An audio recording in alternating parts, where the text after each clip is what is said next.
అందరికీ నమస్కారం మిత్రులారా.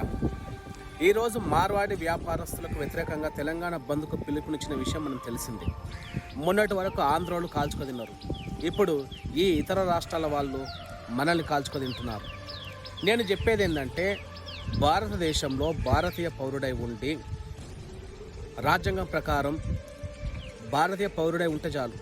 దేశంలో ఎక్కడైనా సరే బ్రతికే హక్కు ఉంది, జీవించే హక్కు ఉంది.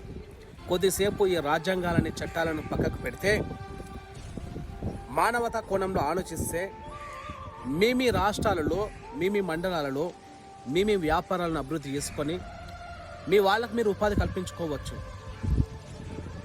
10 సంవత్సరాల కింది వరకు మీరు ఎవరు తెలంగాణ వైపు కన్నెత్తి కూడా చూడలేరు మీరు. ఇప్పుడు ఈ 10 సంవత్సరాల్లో తెలంగాణ ఎంతో అభివృద్ధి చెందింది కాబట్టి, ఒక బంగారం లాగా ఇప్పుడు తయారై ఉన్నది కాబట్టి, కళ్ళు అన్నమంతా అంతా అయిపోయింది, కళ్ళు వడ్డించుకొని తినేదే ఉన్నది అన్నట్టు మీరు వచ్చి తెలంగాణ మీద పడి ఇక్కడి ప్రజలకు మీరు ఉపాధి లేకుండా చేస్తున్నారు.